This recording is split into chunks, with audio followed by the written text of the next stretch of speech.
Wajibu wetu kuyasimamia yale mambo, ikaonekana kwamba hata kiongozi shehia haulizi, kwa hiyo tuko huru. Kwa hiyo mambo kama yale yanahitaji kushirikiana ili kurekebisha na kuweza kusonga mbele, kwa sababu bila ya kuwepo mikandaa, maana yake hapo hakuna samaki.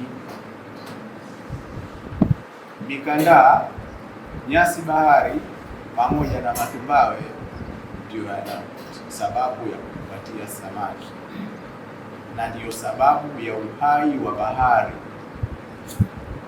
na ndiyo sababu ya maisha ya viumbe katika bahari.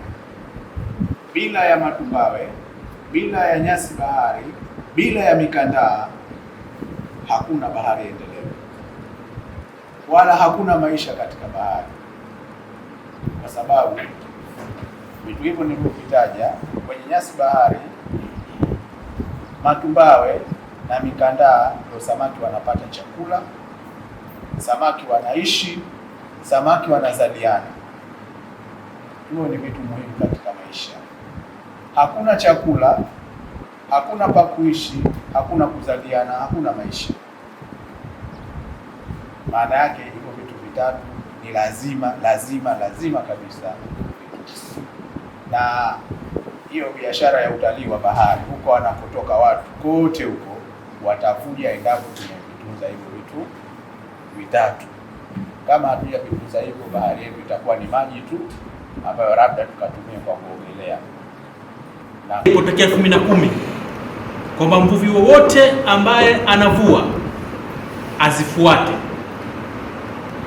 hatakiwi kuvua uvuvi wa kukokota, iwe ni Wete, iwe ni Micheweni, iwe ni Mkoani, iwe ni Chake Chake, kote haikubaliki kwa mujibu wa sheria.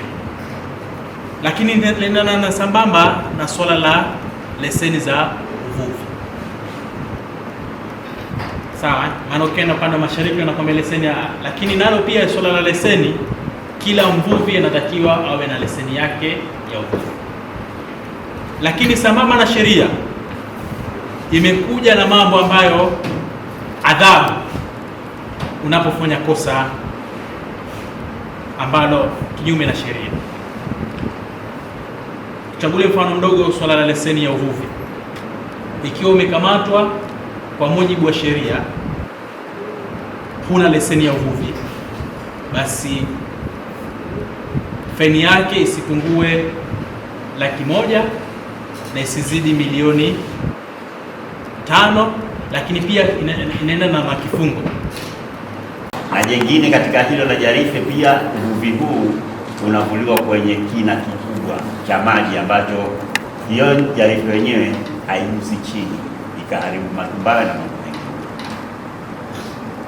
Lakini la pili tuliloliona, tulisema dema ya miti au dema za miti ambazo zina macho makubwa yanayokubalika.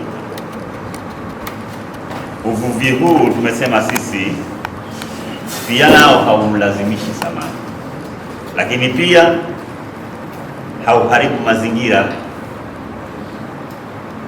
na pale ambapo dema litapotea, basi kukaa kwake na kufikia hadi kuoza, basi ya pale sehemu ambapo lipo lile dema hauharibu mazingira.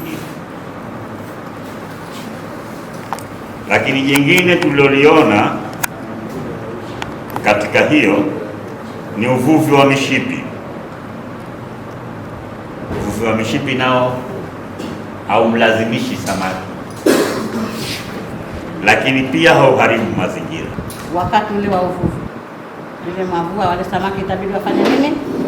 Wapotee, kwa sababu watakuja wadogo wachanga. Wakishafika pale penye nani hiyo mauzaji, itabidi wale hawafiki kwenye mauzaji, watupwe huko, wale wadogo watupwe kwa sababu ya dema za waya.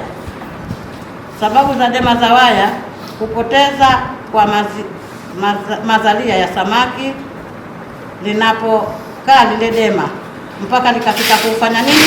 Kufa, huwadaleta athari pale.